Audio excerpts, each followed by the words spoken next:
Hello viewers, welcome to the domestic news update on Top Accolade News. The headlines: Peter Obi demands transparency from Tinubu administration on NNPCL amid fuel crisis. Lawyer condemns criminalization of protesters, urges AGF to drop charges. At least 81 killed in Boko Haram attack in Nigeria's Yobe State. Dr. Abiodun hails Dangote refinery as economic game changer.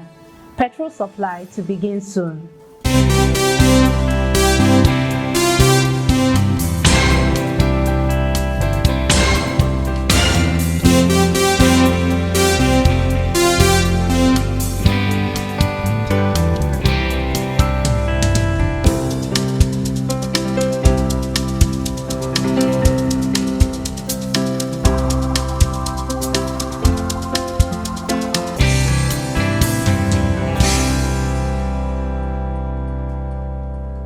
In politics, Peter Obi demands transparency from Tinubu administration on NNPCL amid fuel crisis.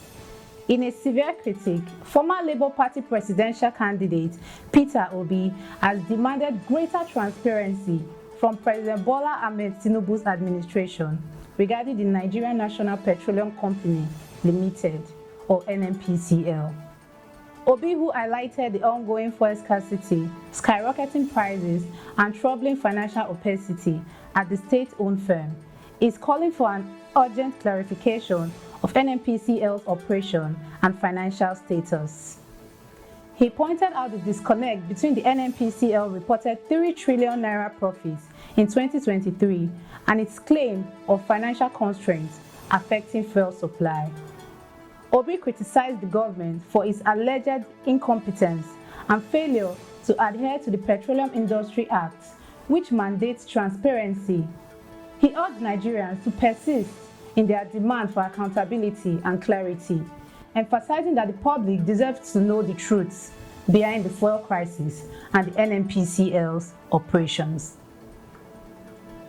Still in politics, lawyer condemns criminalization of protesters, urges AGF to drop charges. Nigerian lawyer Ola Jengbesi has strongly condemned the Nigerian government's action against protesters who demonstrated nationwide from August 1st to 10th, citing it as a violation of democratic rights.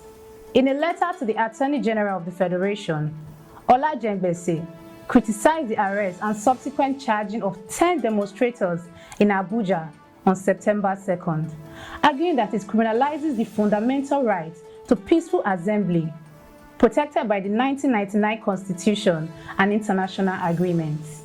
He urged the AGF to revoke the charges and release the protesters, warning that such heavy-handed tactics undermine Nigeria's democratic values and its international reputation. He emphasized the need to uphold the rule of law and avoid punitive measures against citizens exercising their constitutional rights. Moving to security, at least 81 killed in Boko Haram attack in Nigeria's Yobe State.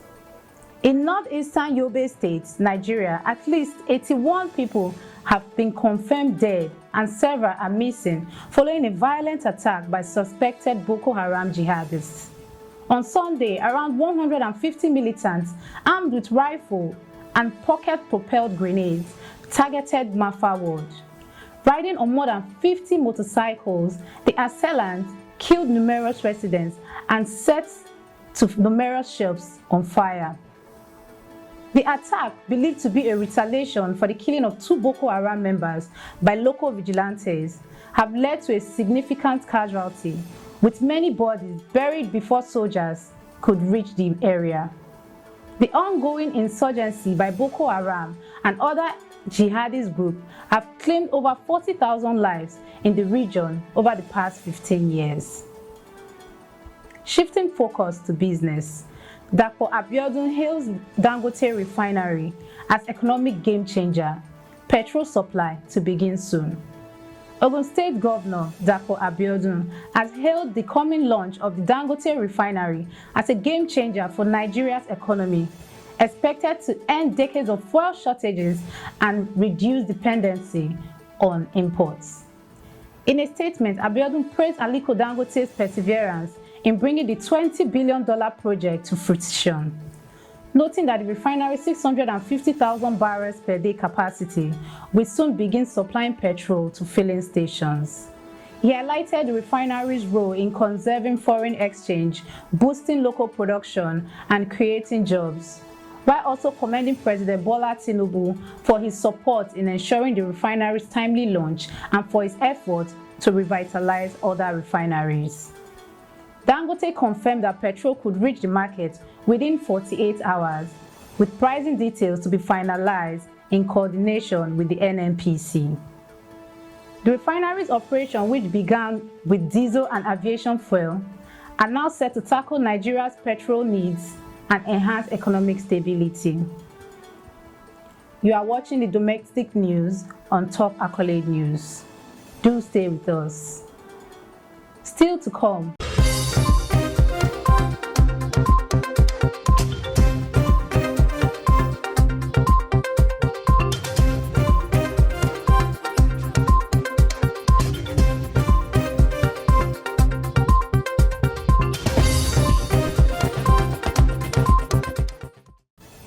Thanks for staying with us.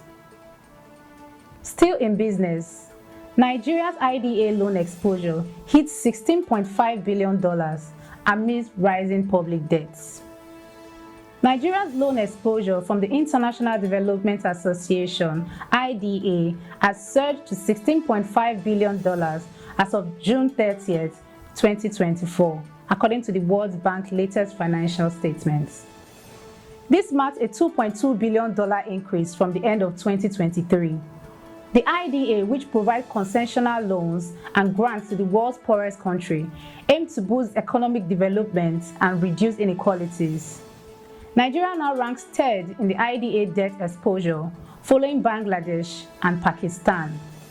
Meanwhile, Nigeria's total debt has risen to 121.67 trillion naira, up from 97 trillion naira in December 2023, largely due to new domestic borrowings and international loans. Turning now to infrastructure, Lagos State secures major infrastructure and energy deals in Beijing as Nigeria and China strengthen bilateral ties.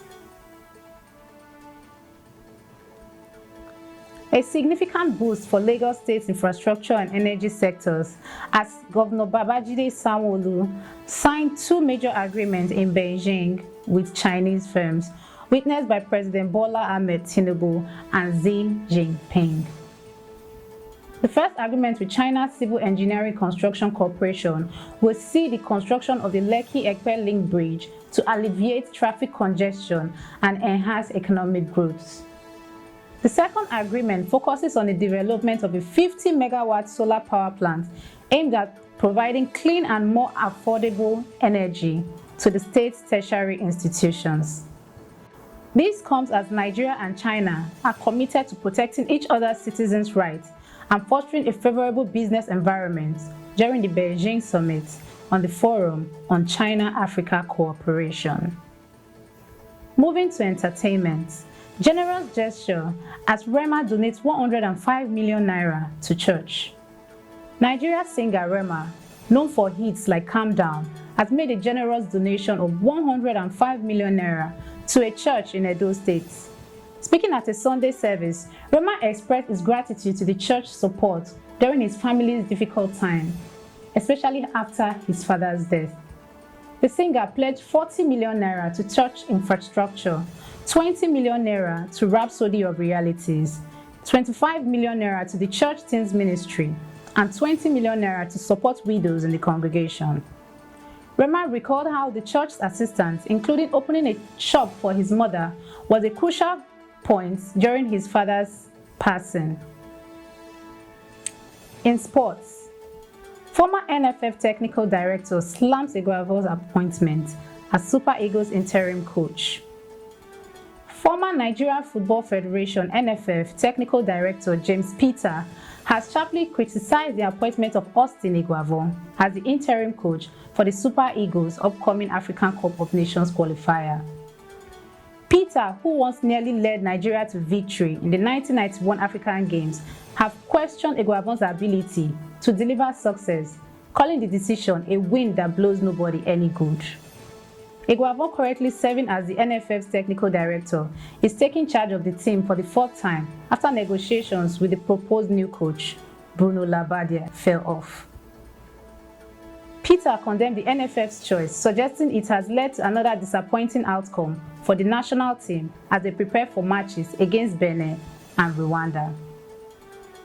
That concludes our domestic news updates for today. Stay tuned for more domestic news and developments. Thanks for staying with us. I am Okocha Ojorumi Victoria. Connect and engage with us on all our social media handles. Do have a wonderful day.